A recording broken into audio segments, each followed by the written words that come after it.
From the JAMA Network, this is JAMA Clinical Reviews, interviews and ideas about innovations in medicine, science, and clinical practice. Welcome to listeners from around the world, and thank you for tuning in to this JAMA Clinical Review podcast. I am your host, Dr. Mary McDermott, Deputy Editor of JAMA, and I'm here today with Dr. Neelima Tummala, an ear, nose, and throat specialist at NYU Langone Health. She is an author of a JAMA Climate Change Insights on the topic of climate change and allergic rhinitis and sinusitis. Welcome, Dr. Tummala, and thank you for joining us. Thank you, Dr. McDermott. Excited to be here to talk about this topic. Well, let's get started. And I wonder if we could begin by having you tell us, how is climate change related to sinus disease and allergic rhinitis? Sure. Allergic rhinitis is the fifth most common chronic condition affecting Americans. It's something I see in my clinic all the time, every day. And newer data is showing that climate change is affecting allergic rhinitis in a couple of different ways. And so one of the main ways of thinking about it is that as the year-round temperatures are becoming warmer, and so 2024 was the hottest year on record that beat out the prior record holder, which was 2023. Basically, as the year is getting warmer, the freeze-free season is getting longer. So basically, this means that trees are able to bloom earlier in the year because the ground thaws earlier because of warmer temperatures. And ragweed is able to stick around longer in the fall because the ground does not freeze as quickly. And so what this is doing is this is creating a longer pollen allergy season specifically.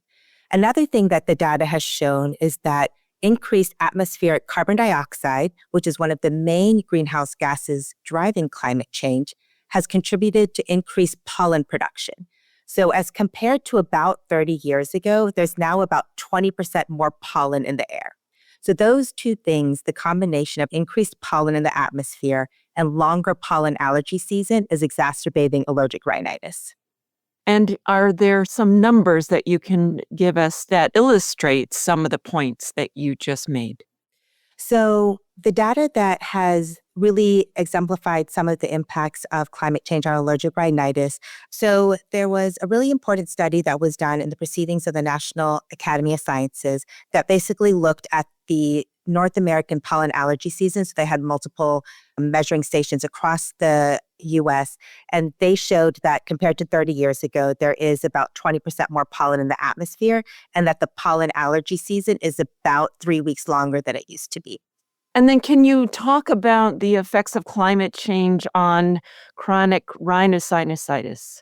So chronic rhinosinusitis is also one of the major issues that we see in our ENT clinics. This is affecting about 1 out of 8 Americans.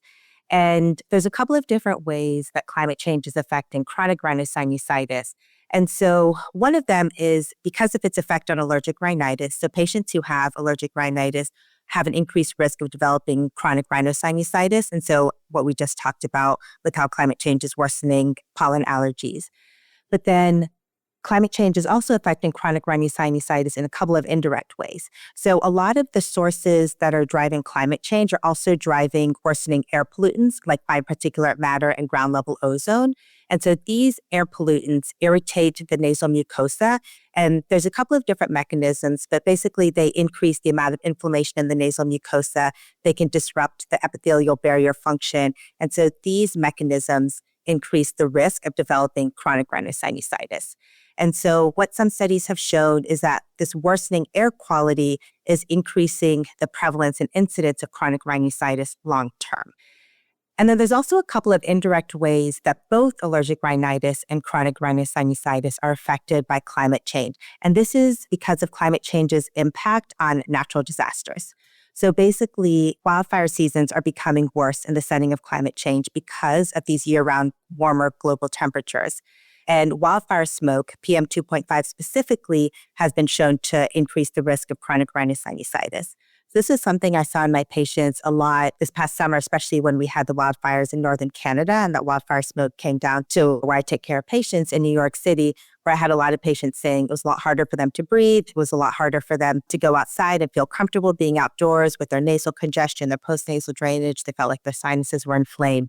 And so when you have all of this inflammation inside the nose, that increases your risk of developing a sinus infection. And then the other driver is the increase in natural disasters of flooding. And this is especially a risk for low-lying communities and coastal communities because that increases the risk of mold growth. So this increased mold increases the risk of allergic rhinitis, which again can increase the risk of developing chronic rhinosinusitis. So it's just, one thing leads to the other. And when you have this increased inflammation inside the nose, both the symptoms of allergic rhinitis and chronic rhinosinusitis are exacerbated. And what can clinicians tell their patients to help them or to protect them against some of these changes? There are a couple of different things that from a clinical standpoint that we can really be helpful with for patients. So the first is really making sure to monitor air pollution levels and pollen levels outdoors and try to minimize the time outdoors if the air pollution is really high or if the pollen levels are really high. And there's a couple of different measuring stations that are really reliable. And of course, these change based off of where someone lives. Local and state have different facilities that report out on air quality and pollen levels. But airnow.gov and iqair.com are two pretty reliable sources that you can access online. And I'll be honest, it's pretty hard for me to recommend to patients to not spend time outdoors because the outdoors is so good for our health, right? It's great for mental health. It's really good for physical activity. But if you are someone who has allergies to pollen or allergies to mold, then it is important to be mindful when you're going to be exposed to these things. Second is using an air purifier in the home can be helpful to really improve your indoor air quality. If you are going to be outdoors when the pollen levels are high, when you come back inside, make sure to take a shower, wash your hair, change your clothes, anything you can do to get rid of that excess pollen. Wearing a mask outdoors can definitely be helpful as well. And I think really making sure that you're talking to your allergist and your ear, nose, and throat physician on optimizing your medication can be helpful. So one of the things that I have seen with the pollen allergy season growing longer is that I now tend to start my patients who have a tree pollen allergy a little bit earlier with some of their allergy medications than I normally would have. And for patients with ragweed pollen, we tend to continue their allergy medications a little bit later in the fall than maybe we would have years ago. So can you be a little more specific there? When you start your patients with tree allergies earlier, how much earlier and how much later into what month do you continue therapies for people with ragweed allergies? So this answer is going to change regionally based off of when the tree pollen season starts versus when ragweed pollen season ends. And there's going to always be some slight variation from year to year. So climate change itself is more of a long-term trend. It's not like the daily weather changes. So checking the pollen levels on a day-to-day basis is always helpful. But for the spring pollen allergies, there's a good rule of thumb. And I actually heard this from an allergist from Atlanta. He said that he used to start his patients on their allergy medications around St. Patrick's Day, and now he starts them around Valentine's Day, so mid-February. And a part of that is because the nasal allergy medications that we use, such as intranasal steroids, usually take about 2 weeks to be optimally effective. So you want to start them a little bit before the tree pollen season really ramps up so that the nasal inflammation is as well controlled as possible so that when the tree pollen is really affecting you, you're not going to have as many symptoms. And ragweed pollen, obviously right now, that's definitely an issue of concern.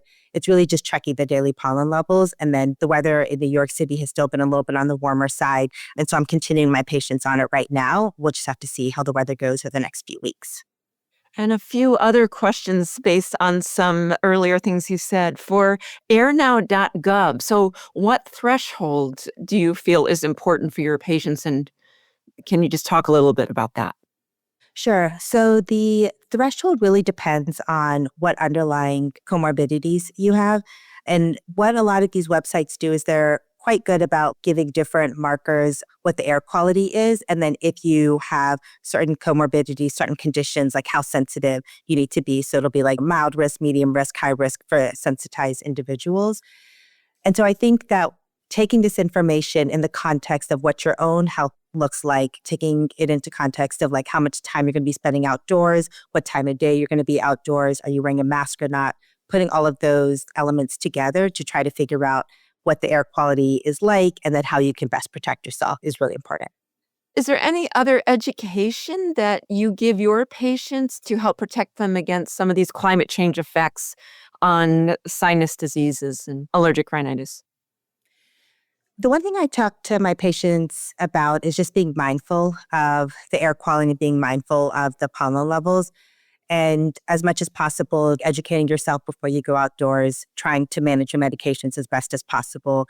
Because the challenge with allergic rhinitis and chronic rhinosinusitis is these are diseases that have a really big impact on our quality of life. So on day-to-day functioning, it impairs sleep quality, it impairs your ability to do work at work, it impairs your ability to concentrate in kids. It has been shown to affect their performance in schools.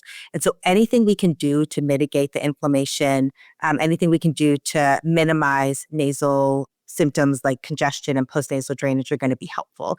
So the challenge here is that it's not like you can treat this one time and then be done with it, right? These are chronic conditions that have to be managed. And so as best as possible, just being mindful, again, of what the air quality looks like, what pollen levels look like, and then optimizing your medications is going to be helpful. And then, of course, I always say that climate change is something that we can do something about as a nation and as all of us who live on this planet. And so talking about the health impacts of climate change is important because we definitely want to be mindful about making sure that people who do have the power to address further warming are doing so.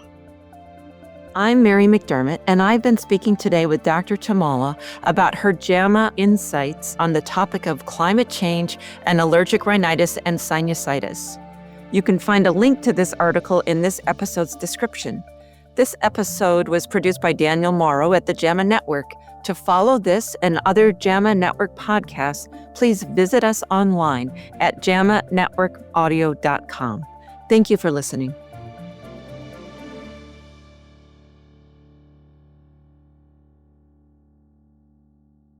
This content is protected by copyright by the American Medical Association with all rights reserved, including those for text and data mining, AI training, and similar technologies.